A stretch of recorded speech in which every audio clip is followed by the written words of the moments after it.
सासू माँ बदल गई।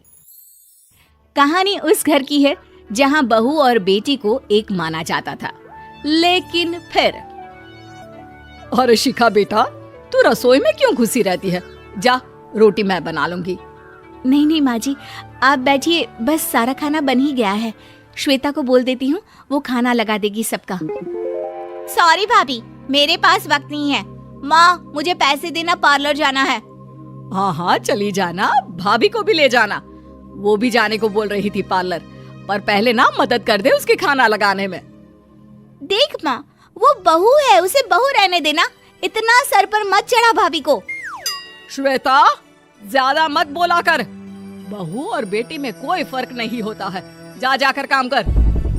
ननद को माँ का भाभी से इस तरह प्यार करना बिल्कुल अच्छा नहीं लगता। वो बार बार किसी न किसी तरह माँ को भाभी के खिलाफ भड़काती रहती, लेकिन कोई फायदा ना होता। एक रोज, अरे बेटे किशन, जा बहू को कहीं घुमा कर ला, सारा दिन घर में काम करती रहती है। हाँ हाँ माँ, हम लोग जा रहे हैं ना गोवा। अच्छा जी, भाभी ने तो हमें बताया भी नहीं। वैसे तो सारी पंचायत करती है, ये गोवा वाली बात क्यों छुपा गई हमसे? अरे क्योंकि उसे खुद नहीं पता था बहन। मुझे टिकट सस्ती मिल रही थी तो मैंने बुक कर दिया। हाँ शिखा, पैकिंग कर ले, संडे हम जा रहे हैं गोवा। दोपहर में शिखा पैकिंग कर रही थी कि सास आ जाती है। ये क्या बहू, साड़ियाँ? अरे गोवा जा रही है घूमने या फिर शादी में मायके हैं? माँ जी, ऐसा कुछ है ही नहीं, समझ में नहीं आ रहा क्या रखूं कपड़े में। अरे तेरी और श्वेता की साइज तो एक ही है, उसके कुछ मॉडर्न कपड़े ले ले, आकर लौटा देना। हाँ माँ जी, ये ठीक रहेगा। शिखा श्वेता के पास जाती है और उससे कपड़े मांगती है। ना जी ना, मैं अपने कपड़े ना दूं, वैसे भी फैल जाएंगे मेरे कपड़े, बहुत महंगे वाले हैं। शिखा मुंह लटकाकर कमरे में आ जाती है तो सास कहती है, चल तैयार हो जा, तुझे मैं शॉपिंग करा कर लाती हूँ गोवा की। बस फिर क्या था, सास बहू निकल जाते हैं मार्केट और एक से बढ़कर एक ड्रेस खरीद कर घर आते हैं। पहले बता देती कि नए कपड़े दिलाने वाली है भाभी को, तो मैं अपने ही दे देती ना भाभी को, मुझे दिला देती नए कपड़े। देख श्वेता, परिवार का मतलब सबके साथ रहना होता है, ना कि सिर्फ अपना सोचना। वैसे भी तुझे अच्छे संस्कार सीखने चाहिए।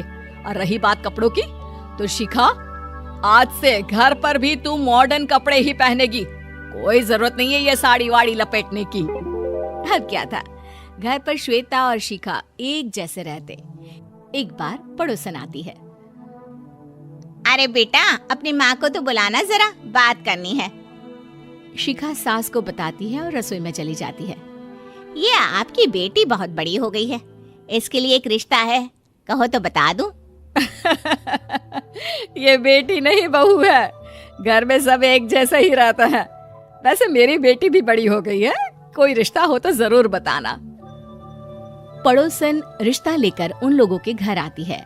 तब श्वेता की होने वाली सास कहती है, तो ये घर है, कितने मंजिल का है? और ये बहू ने आपकी क्या पहन रखा है, जीन्स टॉप? अरे भाई, साड़ी वाड़ी नहीं है क्या इसके पास? देखिए, सर्दी है तो साड़ी में बहू कैसे मैनेज करती, वैसे पहनती है साड़ी भी।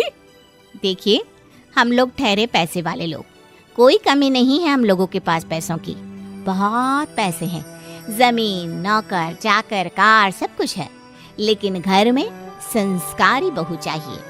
समझ रही हैं ना आप? सास कुछ कहती कि श्वेता बोल पड़ती है, हाय रे, नौकर चाकर से लेकर जमीन, कार, पैसा, हाँ, मुझे रिश्ता मंजूर है मुझे। अरे रुक जा श्वेता, मैं बात कर रही हूँ ना। देखिए, हम लोगों के घर इतनी आजादी नहीं मिलेगी। अरे हाँ कर देना माँ, हाँ कर दे जल्दी से। सास क्या करती, बेटी की शादी ऐसे घर में कर देती है जहाँ ना उनके विचार मिलते हैं और ना ही आचार।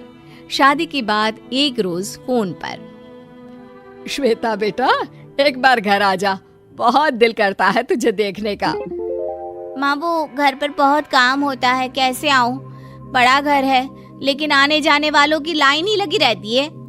बेटा मैं तो जानती थी उस घर का हाल, लेकिन तू ही नहीं मान रही थी। माँ देख, हर घर का यही हाल है। तेरी बेटी को यहाँ घूंघट हटाने की परमिशन नहीं है और एक तरफ भाभी स्कर्ट पहनकर घूम रही है।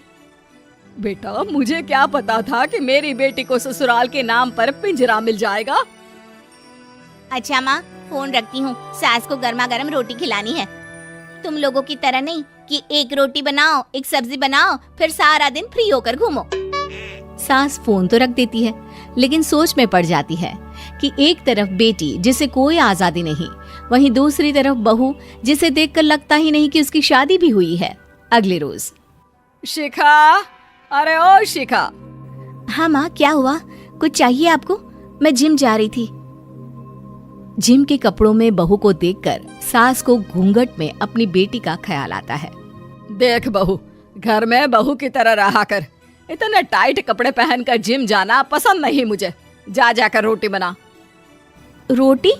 माँ अभी तो शाम की 6 बजे हैं, इस वक्त रोटी? अब क्या मेरे खाने पीने पर भी पहरा है? अरे जब मर्जी तब मैं अपने घर में खा भी नहीं सकती क्या? बहू को अजीब लगता है। वो समझ नहीं पाती कि जो सास कल तक इतनी सपोर्टिव थी, उन्हें अचानक से क्या हो गया। वो किचन में जाती है, गरम रोटी के साथ 2 तरह की सब्जी, रायता, सलाद सब लेकर सास के पास आती है। माँ जी, खाना। इतना सारा खाना? राक्षस समझा है क्या मुझे? रोटी मांगी थी मैंने गर्मा गर्म बस। पर माँ जी, रोटी खाती किससे आप? सब्जी तो बनानी थी ना। अरे भूख मर गई मेरी तेरी बहस से। जा जाकर काम कर, अंदर पूरी रसोई साफ कर। बहू अंदर चली जाती है।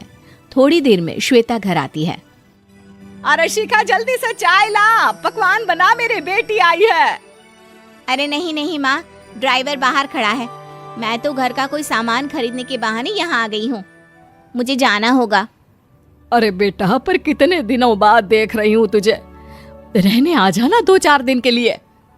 आ जाऊंगी माँ, जब मेरी सास मरेगी तब। मैं तो रोज मन्नत मानती हूँ कि मेरी सास मर जाए तो अच्छा है। अच्छा चल, जा रही हूँ माँ। हे भगवान, कैसे कैसे दिन देखने पड़ रहे हैं मेरी बेटी को। सास अंदर जाती है, जहाँ श्वेता की जिम वाली सहेली का फोन आया होता है। क्या बात है, आज जिम नहीं आई? अरे पता नहीं यार, आज माँ को क्या हो गया अचानक। पर खैर कोई नहीं, लगता नहीं कि मैं अब जिम आ पाऊंगी। शिखा स्पीकर पर बात कर रही थी, जिसे सास सुन रही थी। यार ये सास ना होती ही ऐसी है। मैं तो कहती हूँ बुढ़िया जल्दी मरे और तू आराम से जिए।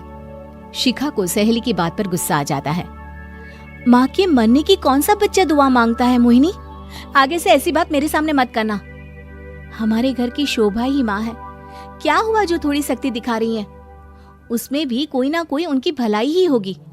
मैं तो कहती हूँ भगवान मेरे जैसी सास सबको दे, जो सिर्फ माँ की तरह है। सास वाली तो कोई बात ही नहीं है उनमें। सास ये बात सुन रही थी। उनकी आंख में आंसू आ जाते हैं कि क्यों वो बेटी की किस्मत में बहू को भी भागीदार बना रही थी। शिखा, अरे ओ शिखा, क्या हो गया? जिम नहीं जाना क्या?